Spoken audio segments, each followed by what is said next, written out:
How to survive in Korea. Cafes. Step 1. Find a seat. Before ordering, find a seat. Laptop ID, smartphone, jacket, whatever that can mark your territory. But no bites. It's a little too big. Step 2. Pick up. We do not ask or call your name. We call out, B69번 고객님. The buzzer will vibrate when your order is ready at the counter. Wait, got your straw? Keep the top of the wrapper on. Doing this is more hygienic. Step 3. Cafe etiquette. If you need to use your laptop, find a seat next to a socket. No extra charge for using electricity. But if you're staying over 3 hours, how about ordering another drink or dessert? Step 4. Last bite standing. There's a mysterious custom in Korea. The last bite standing. When there's about 1 bite left of that cake, nobody will go for it. You might be tempted, but don't be hasty. Right before you get up, take the last piece saying that you simply can't waste food, or just leave it. It will save a few calories. Did you survive at the cafe? Did someone behind the counter catch your eye? Go for the same drink every single day. 오늘도 아이스 말차 라떼 드실 거죠? You might make an impression.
In our headlines on this Thursday, August 28th, here in South Korea. The central bank holds steady its benchmark interest rate at 2.5% and raises its outlook for South Korea's growth this year to 0.9% in light of rising exports and rebounding consumer spending. And President Lee Jae-myung returns home in the wee hours of this Thursday following a separate summits with Japanese Prime Minister Shigeru Ishiba and U.S. President Donald Trump, respectively. Meanwhile, U.S. Treasury Secretary Scott Bessent confirms the Trump administration's interest in securing a stake in other industries such as shipbuilding after sealing a deal with Intel last week. We start here on the national front today with a number of critical decisions by the central bank. Now, BOK officials have decided to keep their interest rate frozen while raising their growth forecast for the local economy this year. Our correspondent Kim Do-yeon has details. The Bank of Korea announced a continued rate freeze of the country's base interest rate on Thursday morning after cutting the rate by 25 basis points in May and holding it steady in July. The rate freeze was made as concerns remain over surging house prices and rising household debt. After the decision, the interest rate gap between South Korea and the U.S. stayed at around 2 percentage points, as the Federal Reserve also kept rates unchanged in late July, citing inflation concerns amid uncertainty from U.S. tariffs. On the same day, the Bank of Korea modestly increased its 2025 GDP growth forecast to 0.9%. The forecast is 0.1 of a percentage point higher than its 0.8% growth rate projection in May. This is the first time the central bank has raised its growth forecast for the year after having continuously lowered it since November 2023. The bank explained that the upward revision was driven by stronger consumption and solid export gains, even as construction investment remained weaker than expected. In its outlook, the BOK forecasts the country's quarterly growth at minus 0.2% for the first quarter, 0.6% for the second, 1.1% for the third, and 0.2% for the fourth. Although the institution projected a higher growth rate, the looming risks from U.S. tariffs still lie ahead. Despite reducing the level of uncertainties after South Korea and the U.S. negotiated the rates at 15% on July 30th, the overall economic impact could come later. According to the BOK report on the impact of South Korea's economy, which was released the same day, U.S. tariffs could cut 0.45 percentage points off GDP growth in 2025 and 0.6 percentage points in 2026 compared to a scenario where there were no tariffs. The report also noted that South Korea's high dependence on U.S. exports makes the country particularly vulnerable to the U.S. tariffs. It said while initial impacts have been muted by delays in cost absorption by firms, economic conditions could get worse, with global manufacturing orders already contracting. 김도현, Arirang News. President Jae-myung is back home from his trip to the U.S. and Japan, having landed here in the country in the wee hours of this Thursday. That being said, our Park Hyo-bin recaps some of the key moments and achievements from his latest bilateral engagements. President Lee Jae-myung returned home after his high-stakes summits to the U.S. and Japan at around 1 a.m. on Thursday, greeted with handshakes and applause following his arrival at Seoul Airport in Seongnam. His six-day trip is being hailed as a major step in strengthening trilateral cooperation with Washington and Tokyo. There had been concerns after President Trump's social media post suggesting that a purge or revolution was unfolding in South Korea. Nevertheless, the meeting was seen as a major achievement, opening the door to renewed dialogue with North Korea, as Seoul pledged to work to facilitate a potential meeting between Trump and North Korean leader Kim Jong-un. 대통령께서 피스메이커를 하시면 저는 페이스메이커로 열심히 지원하겠습니다. That's good. We can do big. Trump also expressed willingness to meet Kim before the year's end, raising hopes for renewed momentum toward peace on the Korean peninsula.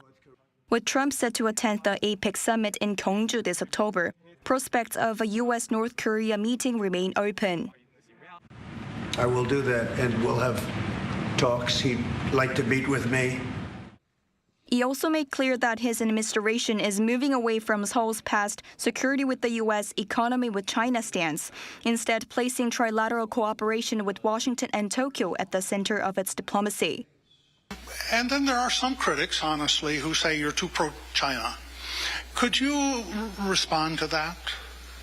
또 미국의 정책이 명확하게 이제 중국을 견제하는 방향으로 가면서 한국도 과거와 같은 태도를 취할 수는 없는 상태가 됐습니다. On the economic front, he stressed cooperation in shipbuilding. Before returning home, he visited the Hanwha Philly shipyard in Philadelphia and touted the so-called Make America Shipbuilding Great Again project, underlining the role of South Korean companies in revitalizing U.S. shipbuilding through investment, workforce training, and modernized technology. 한국의 조선소들은 미국 조선소에 투자하고 우수한 인력을 양성하는 한편으로 현대화된 공정 기술이 미국에 뿌리 내릴 수 있도록 도울 것입니다. Observers note that Lee also managed to avoid an immediate security bill from Washington during the visit. Notably, Lee's decision to visit Tokyo before Washington is seen as having bolstered trilateral coordination. He emphasized restoring high-level diplomacy with Japan. And for the first time in 17 years, the leaders of South Korea and Japan issued a joint written agreement, signaling a stronger commitment to improving bilateral ties. Park Hyo-bin, Arirang News.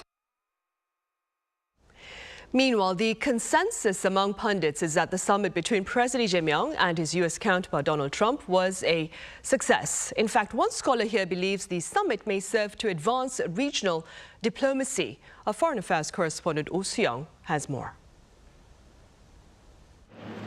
President Lee Jae-myung's report with US leader Donald Trump underscores his pragmatic diplomacy, potentially easing strains in Seoul's trade and regional affairs.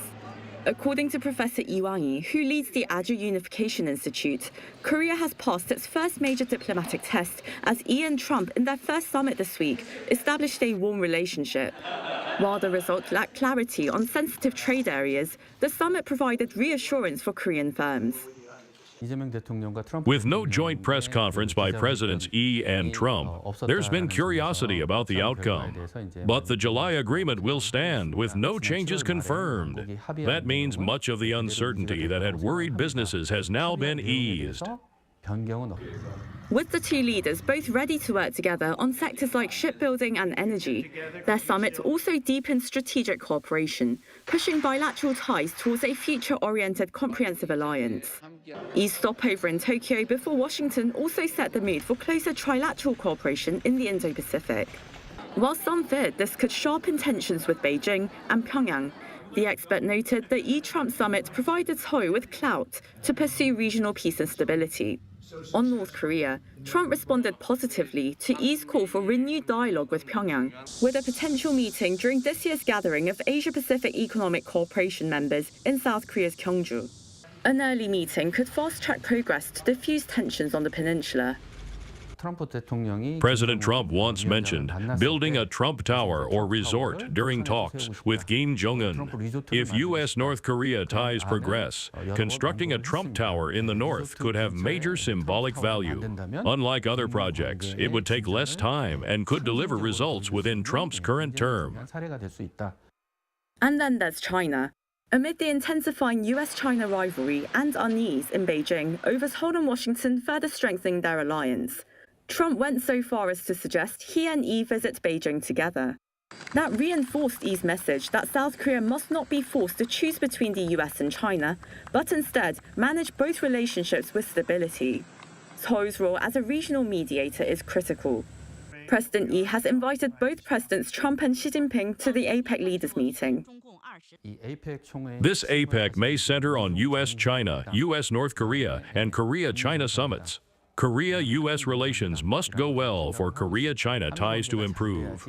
I believe APEC will prove Korea, U.S. and Korea-China relations are complementary.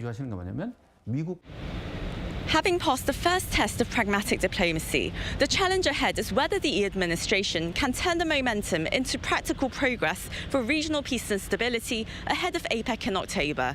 Oh Soo-young, Arirang News. In other news, the Trump administration may seek a stake in its shipbuilding industry. Our Ian Jin covers this intention and its broader implications. Following the acquisition of a near 10% stake in chipmaker Intel last week, the Trump administration has now revealed that it plans to obtain stakes in other industries. During an interview broadcast on Thursday, local time, Treasury Secretary Scott Bessent responded no when asked whether the government was considering taking a stake in NVIDIA. Instead, he suggested the shipbuilding industry, calling it a critical sector that would contribute to the United States becoming self-sufficient.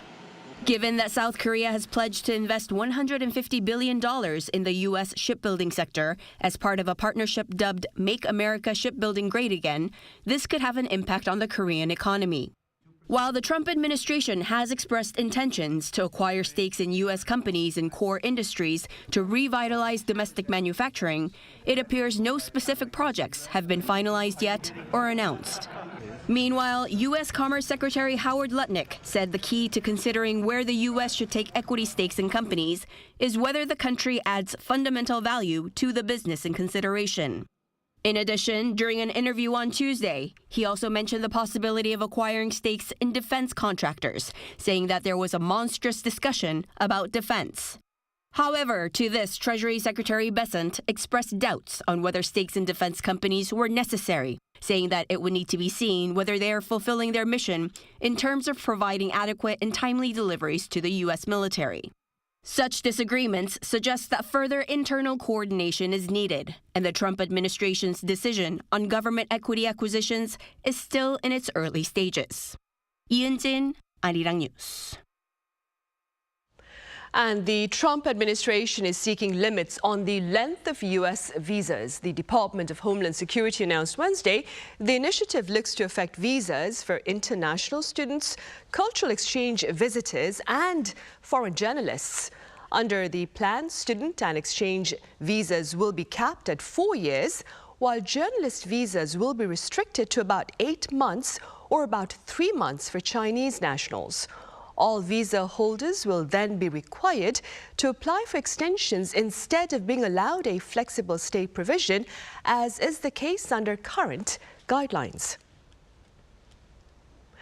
And the U.S. has included 2 more individuals and 2 more institutions onto its blacklist for working to advance North Korea's hostile weapons ambitions. Our Ssireum has details.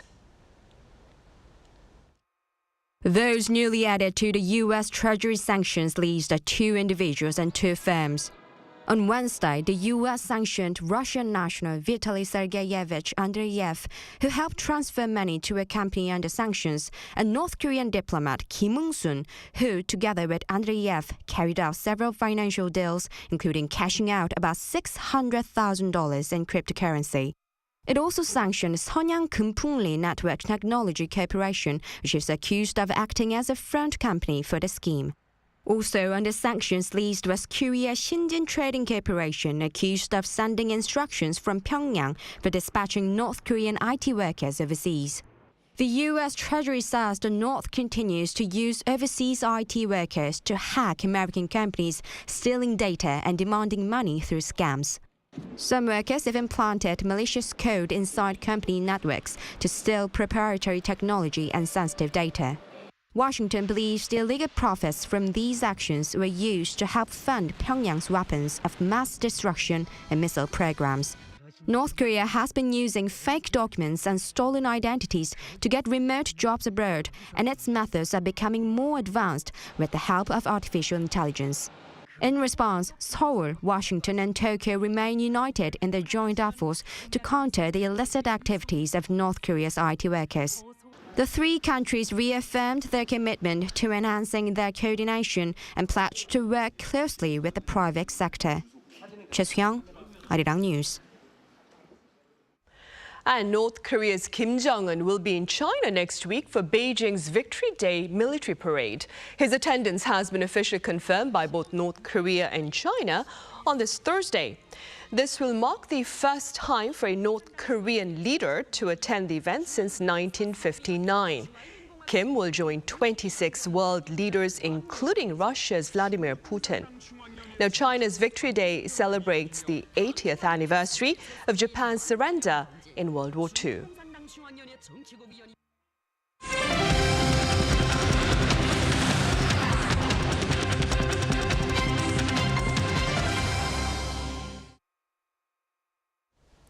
Over in the city of Incheon, rival political parties launched their 2-day workshops on this Thursday in preparation of the regular session of the National Assembly in September. At the ruling Democratic Party's event, the Lee Jae-myung administration's policy directions and strategies for AI were addressed. Party leader Chung Chung-lee reaffirmed that enhancing livelihoods and pursuing reforms of the prosecution, media and judiciary will be the party's priorities during the regular session. And in a separate workshop, the main opposition People Power Party focused on strengthening unity under its new leadership and checking the policies of the Lee Jae-myung administration. PP leader Chang Dong-hyuk asserted that the workshop would seek to redefine the party's direction and reinforce its resolve. Over in the U.S., a tragic shooting killed 2 children and injured 17 others during Mass to mark the first week of class at a Catholic school in Minneapolis. Our Lee Seung-jae reports.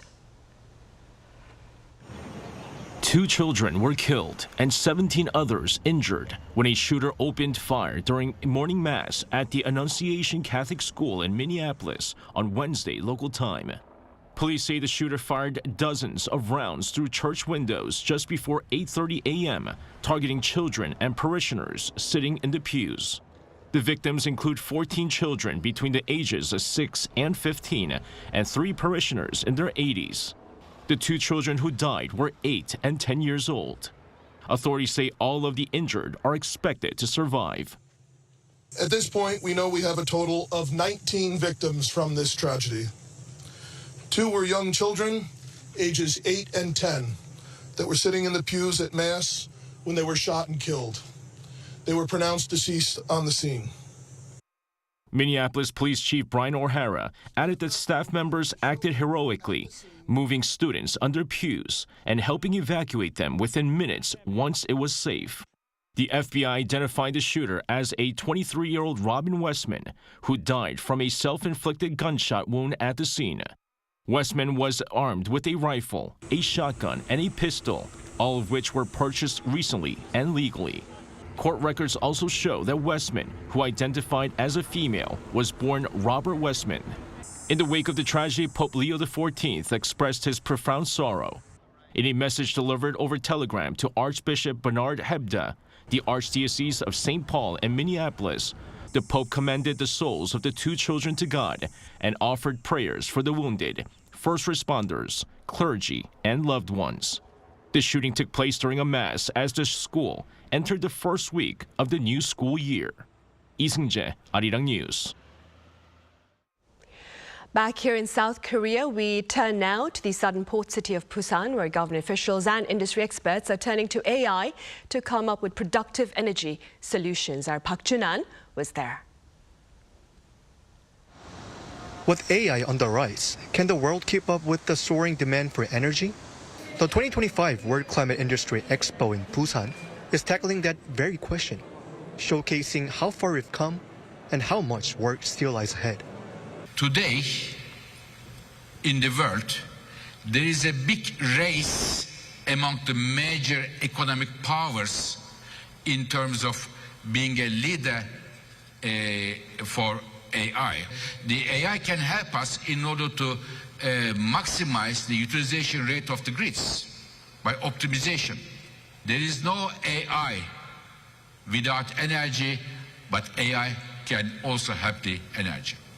During the interview, Regional President of RWE's Asia Pacific Division, Jens Orfeld, shared his vision about the growing demand for energy for AI and ways to sustainably acquire energy.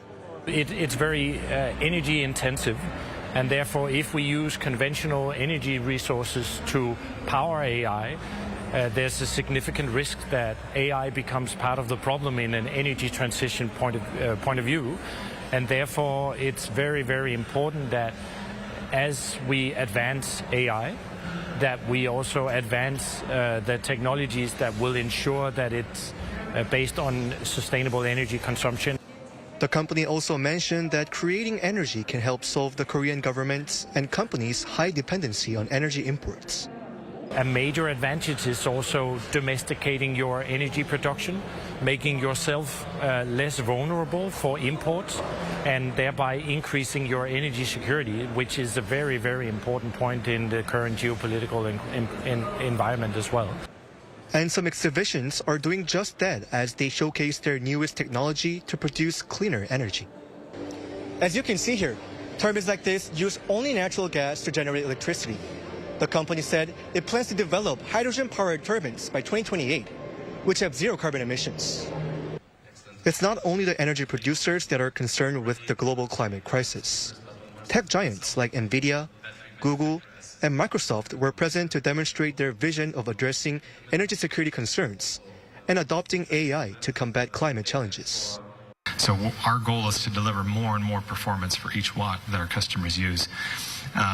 So AI is here, that's inevitable, and it requires energy.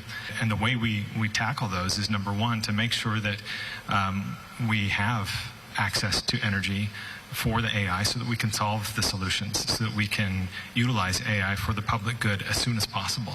The application of AI and its technology is reshaping not only how we live and work, but also how we power our world. It's the ultimate chicken and egg question. AI needs energy, and energy needs AI to be sustainable. Park Junan, Arirang News, Busan. On the entertainment front, the impact of KPop Demon Hunters on South Korea's K-pop itself in the US has been tangible. According to music data company Luminate, streams of K-pop surpassed 300 million as of August 7th, nearly double the number of streams seen on June 20th when the Netflix animation was released.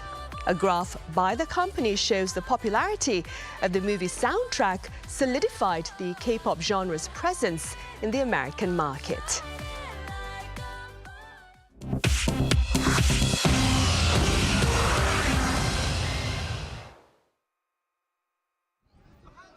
This is The World Now, bringing you the latest stories from around the globe. At the United Nations Security Council, all members except the United States have declared that the famine in Gaza is a man-made crisis.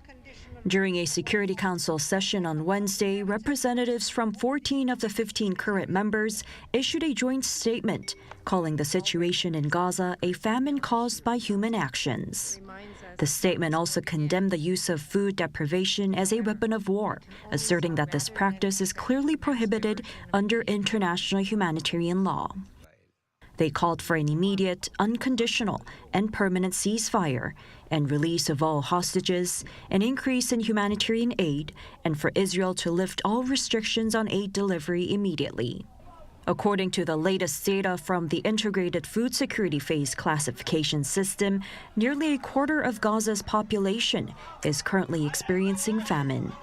In response, Israel challenged the report, labeling it as biased and based on incomplete data, while the U.S. representative at the Council questioned the credibility of the findings.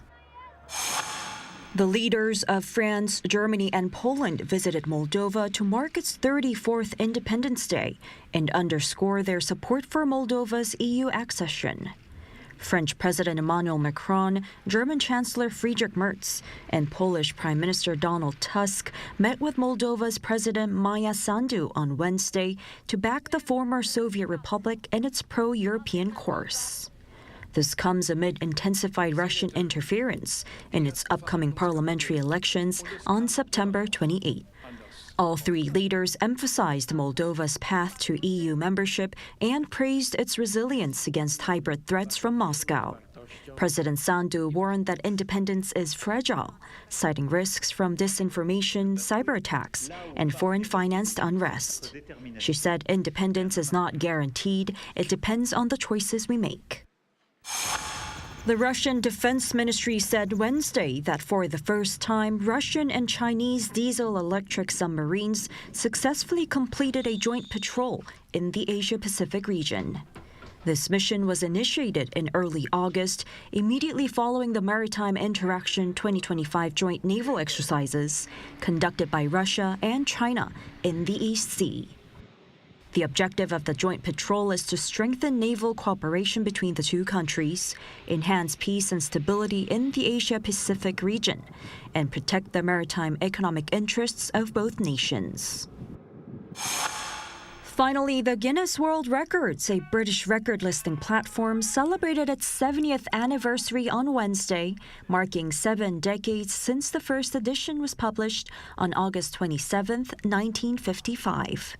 To commemorate the milestone, the organization unveiled 17 new unclaimed record categories, inviting the public to attempt feats ranging from the fastest 400-meter sack race, furthest bottle flip, to the most high fives in 30 seconds. The Guinness World Records history began as a way to resolve pub debates and has since transformed into a global authority on extraordinary achievements, continuing to celebrate human ambition in different forms. 최지희, Arirang News.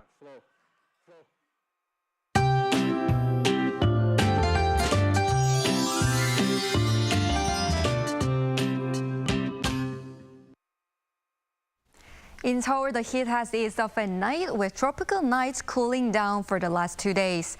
However, the heat wave has been continuing during the day, with the temperature falling higher than 33 degrees Celsius across the country. Currently, heat wave warnings have been issued for Jeollanam-do and Gyeongsangnam-do provinces and Jeju Island, and heat wave advisories in the west and most parts of Gyeongsangbuk-do province, including Seoul metropolitan area. Ultraviolet rays will also stay high in most parts of the country and very high around the East Coast and West Coast areas. Tomorrow morning, Seoul and Busan will start off at 26 degrees, Jeju at 27 degrees.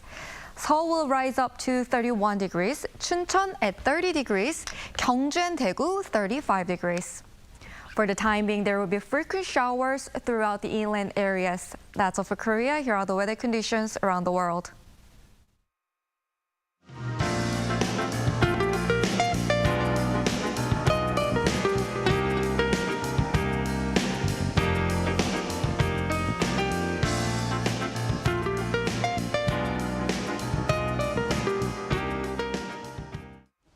right, those are the headlines at this hour here in South Korea. As always, thank you for watching.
To be only being animal, let it flow.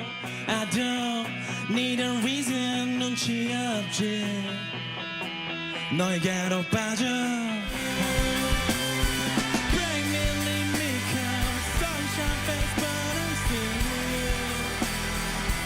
September.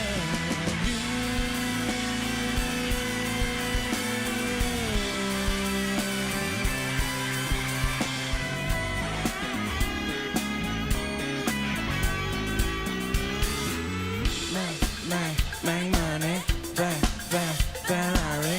Make money, Ferrari. Make money.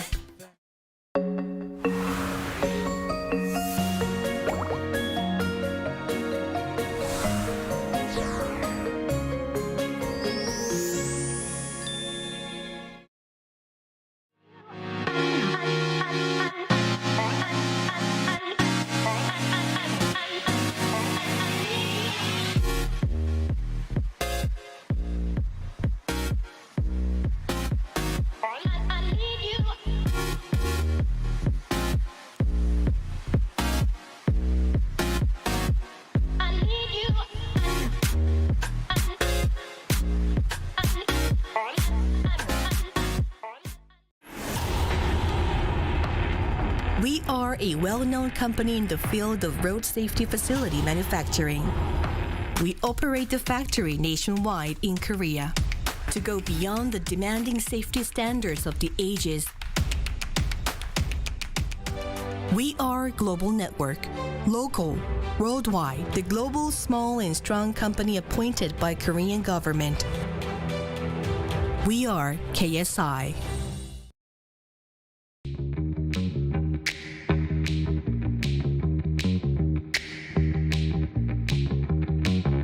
인식 시작합니다.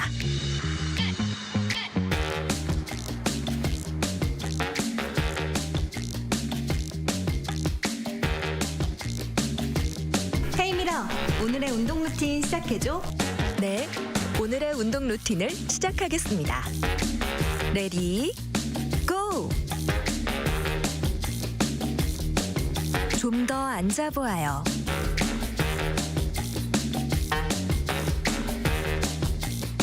4, 3, 2, 1. 고생했어요.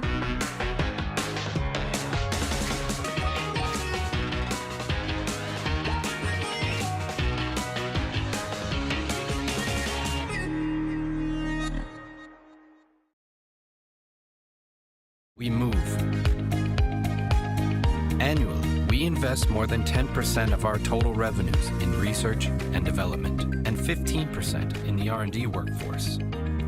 main products, pneumatic cylinders, solenoid valves, hydraulic cylinders, air preparation units, and grippers, and all other products are manufactured through systematic management. KCC Precision. So the first summit between Seoul and Washington under the current administrations has taken place. And the foreign media appears largely united in its assessment, as most agree the talks were cordial. That being said, on Press Perspective today, we touch upon some of the hard facts and the pending tasks that lie ahead.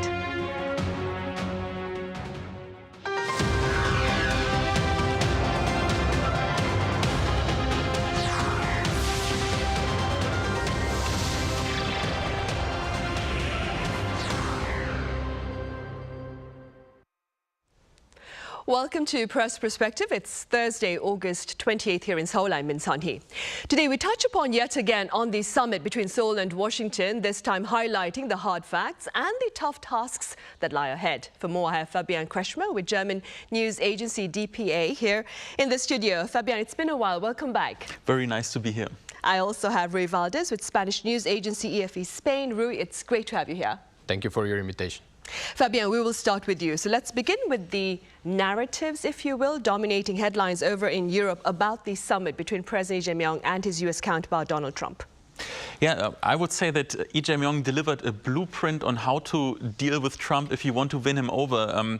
Actually, my headline for the analysis that I wrote from the summit was Lee Jae-myung has cracked the Trump code. And why do I mean this? I mean, basically, there were a lot of bad signs from the start. Before the summit, Trump was posting on Truth Social. He was very angry, and everyone expected, well, maybe Lee Jae-myung will get a treatment similar to what Zelensky had to endure. Like, basically, he would be dressed down, humiliated. That was what everyone feared. But in the end, the opposite happened. And why?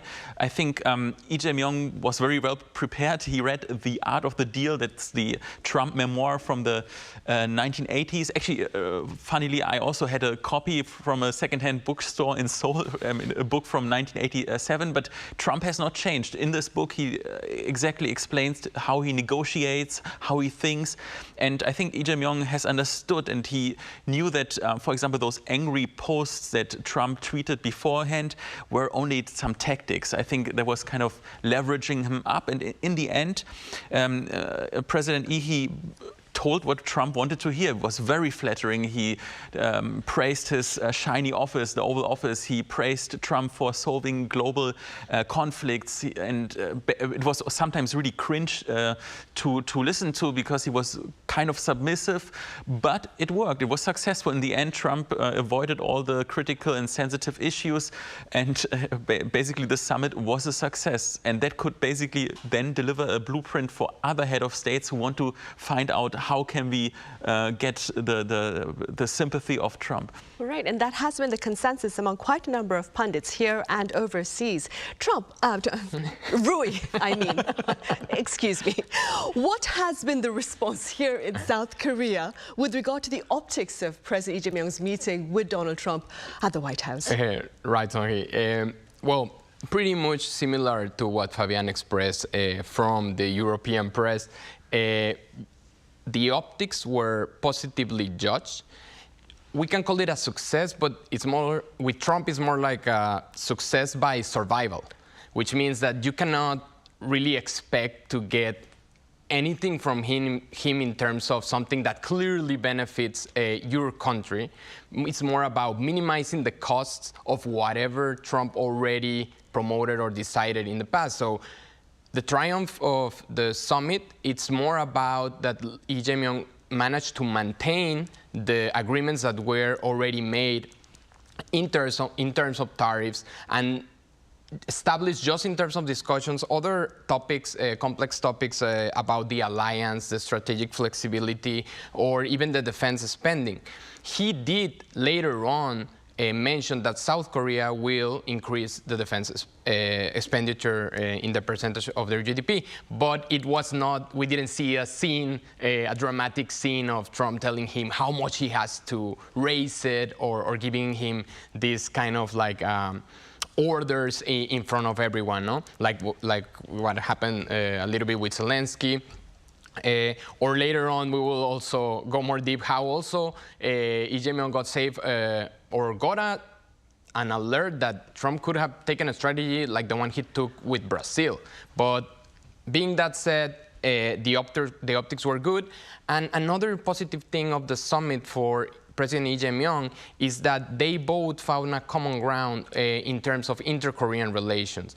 And the fact that Trump said again that he will be happy to meet Kim Jong-un soon, it's in line with the intentions of Lee's administrations in terms of interacting again with North Korea. Even though right now North Korea, let's just say that hasn't shown officially any opening towards South Korea, but it had leave a little small window to talk with the US if they give up on the denuclearization topic. But the bottom line is just that the optics locally were judged positively. Right. Meanwhile, on a more solemn note, perhaps, Fabian, some media agencies here in South Korea have been quick to point to a number of misleading claims by Mr. Trump during Monday's summit. Could you briefly walk us through them? Yeah, some claims were not only misleading, some were like factual wrong. For example, Trump said that there are 40,000 soldiers stationed here in South Korea. That's wrong. It's around 28,500 soldiers. He also mentioned that Shinzo Abe, the former Japanese prime minister, was very warm to the Korean people, which I think is, well, it's a far stretch. I mean, I would say it's wrong too. It was almost surreal when he talked about the 2018 Winter Olympics in Pyeongchang. He said that only because of him reaching out to Kim Jong-un, the North Korean ruler, that was the reason why the Olympics were a success, because before no tickets were sold. I think that was, I mean, kind of weird thing to say and also largely wrong.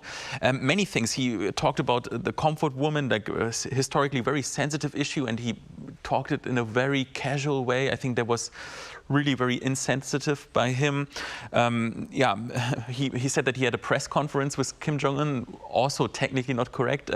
So when you get all those impressions that he is very misleading, sometimes also posts about conspiracy theories, some things there's a kernel of truth, but largely out of context, then can you really count on the word what Trump says?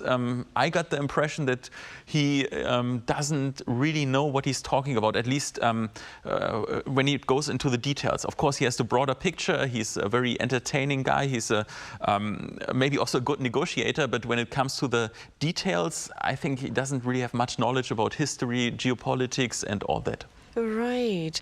Rui, as Fabian mentioned earlier, a few hours prior to his actual meeting with President Lee Jae-myung, Mr. Trump posted on social media that a purge or a revolution was unfolding in South Korea. Now, we touched upon this during our session yesterday, but for the sake of our viewers who may have missed it, could you give us some context as well as some clarification with regard to that post?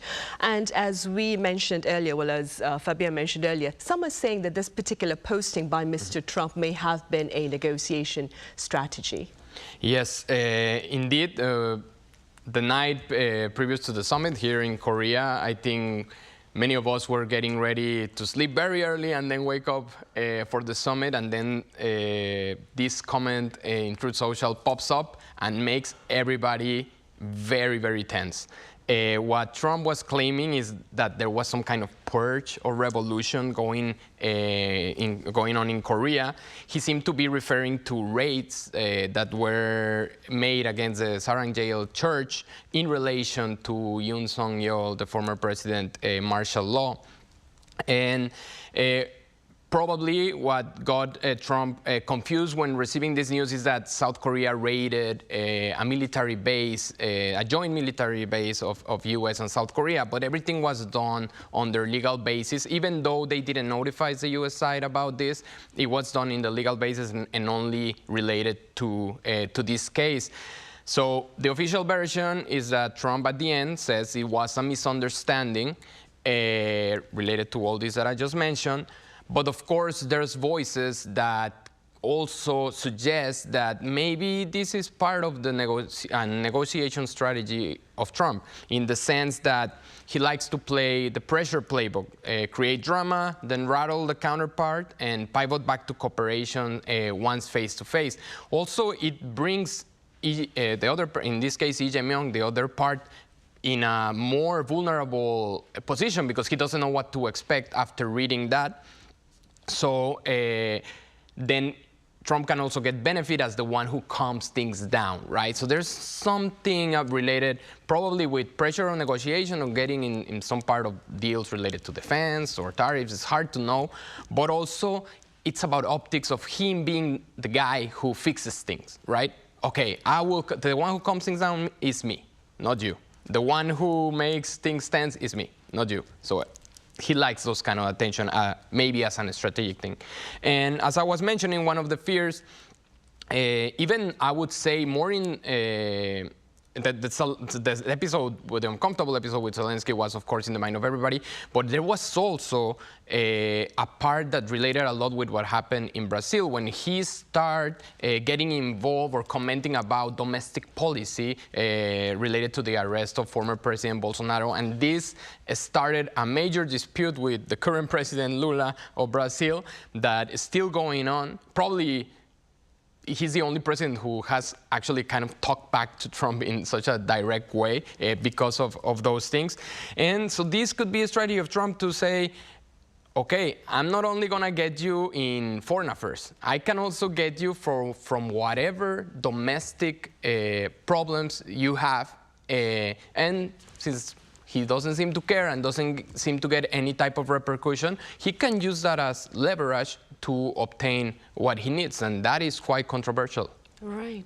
Mr. Trump's posting about the pressure in South Korea actually brought to mind the claims he made against the South African president with regard to the purge against white South Africans when he was at the White House speaking to Mr. Trump. Fabian, one of the first questions to Mr. Trump during the press availability session with President Lee Jae-myung was his intentions with regard to the Kremlin's aggression against Ukraine. What's the latest on that front? Well, actually not much. So Trump was asked whether Putin and Zelensky will meet, whether maybe there will also be a three-way summit, including Trump. And Trump tracked back. I mean, he basically said there might be a meeting, might not be a meeting. He doesn't know. And yeah, that was kind of disappointing because he raised the hopes of having a summit, and maybe that could lead to negotiations which would end the war. On the other hand, he was also asked whether the US would continue selling weapons to Ukraine. He said yes, but he emphasized that Ukraine has to pay, or Europe has to pay for the weapons. So he basically gave the impression that he wants to do business by selling weapons. Was it assuring? Well, at least the US is continuing to support Ukraine, but it doesn't sound very stable, or it doesn't really sound morally motivated, but more like economically motivated. So in the end, Trump is very emotional. On this day he says this, then the next day he could say something else. His word, you cannot really trust on that. I would say, until we really see some new position from the US in this conflict, I think only when he's either getting fed up with Putin, when he's losing his patience, or maybe that could also happen that he could lose the patience with Zelensky. I think it could go either way. And right now we're really getting mixed signals. Right. In comparison then, Rui, do you suppose Mr. Trump has a greater chance of playing peacemaker here on the Korean Peninsula? Well, about some hours ago, I would have told you the chances were higher to have a good performance in comparison, a good performance in Korea in comparison to the conflict between Russia and Ukraine. But there was a new development today that I think could be a game changer, which means that Kim Jong-un announced that he will visit China for Victory Day next week. Before going into the details, why, at least I believe in the beginning, why it can be higher to have a better performance in relation to inter-Korean relations. Sorry to repeat there. And then the answer is that there is actually not an armed conflict in Korea right now. So there's an armistice. We know they're technically at war, but it's not the same. Right now we saw, after many attempts, and Fabian has explained very well, how Trump, yeah, he has met Zelensky, he has met Putin, but all in all, we still don't see any concrete step that really is going to tell you there's going to be some kind of ceasefire, and this was a major promise during his campaign. In terms of Korea, you could see positive things in the sense he's supposed to have a good relationship with Kim Jong-un. He has met him before. And as I say, there's not another conflict. But there's a big difference. When Trump met Kim Jong-un for the first time, the context was very different. North Korea was much more alone in the sense right now he has Russia, and now after this news, we might see China much closer to North Korea.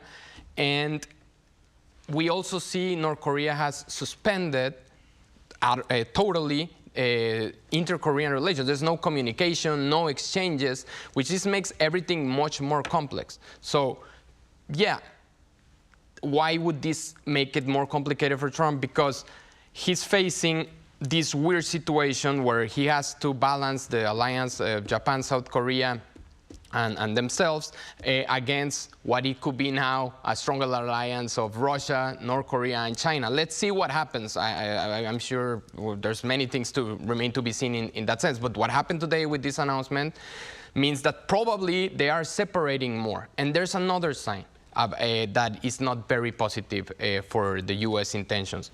The presidential office also confirmed that they already knew that Kim was gonna visit China in advance, and that actually the summit between Lee and Trump was influenced by this information. And since we already saw that they are reiterating the topic of denuclearization and they are still aligning, we don't see any change on that position that has made North Korea uncomfortable since years now. We cannot expect that this thing will solve quickly. It's really, this news that we received today, I believe, makes it harder for everyone to predict what's going to happen. Right. And against this particular backdrop, Fabian, a German daily pointed out that Mr. Trump's strategy with regard to India may not be working. Could you give us some context behind that particular coverage? Yeah, the Frankfurter Allgemeine Zeitung, which is a very prestigious German newspaper, they reported that Trump tried to reach Modi several times, actually 4 times, and he showed Trump the cold shoulder. There was no communication. So basically, India then chose a different approach to deal with the US government. Basically, Modi is more proud. I'm sure he was also hurt in his pride because Trump put 50% tariffs on India. That is really quite something. And all the efforts by previous US governments to build trust and build a good relationship with India within the last 20 years are more or less destroyed. I think that's somehow a dangerous development. We don't know who will win on the long term. I mean, India definitely will be pushed closer to China. India is the most populous country. I mean, they are a rising potential world power. Of course, right now the purchasing power is still relatively low, but I mean they are they are growing fast. So I think that remains to be seen. But definitely, you can say that Modi chose the complete opposite approach to deal with Trump compared with Lee Jae-myung. Right, and he'll also be attending the Economic Cooperation Summit over in China this weekend. Rui, on the economic front, South Korean corporate heavyweights have pledged big investments in the U.S. Could you run us through with that? Right. I think we should start with the part of the deal that was made related to these reciprocal tariffs, so-called by the U.S. administration, where South Korea managed to get a reduction from 25 to 15% on their exports to the U.S. And they also promised that they will invest $350 billion in U.S., including $150 billion for shipbuilding sector. Why I mention this? Because what I'm gonna go next is kind of a mix of this agreement and some news that were not contemplated necessarily. So one of the first news right after the summit ended was that the flagship airline of South Korea, Korean Air, announced a deal of $15 billion to buy 103 Boeing aircrafts, plus engines and maintenance programs from GE and CFM. In other side, Hyundai Motor Group pledged an additional $5 billion on top of earlier U.S. commitments. This is earmarked for auto plants, a new steel mill in Louisiana, and even robotic facilities.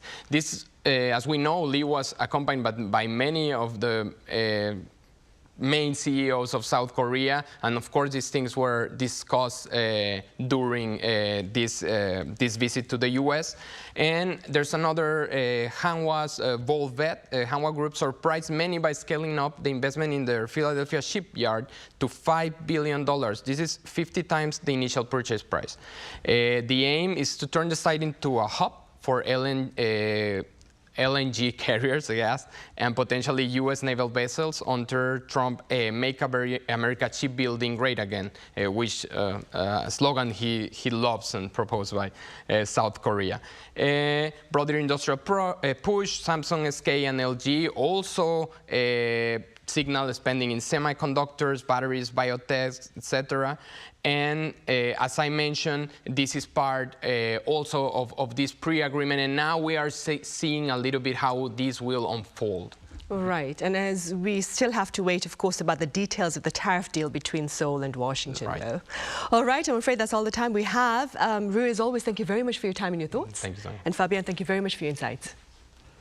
Right, that is all for this edition of Press Perspective. As always, thank you for watching.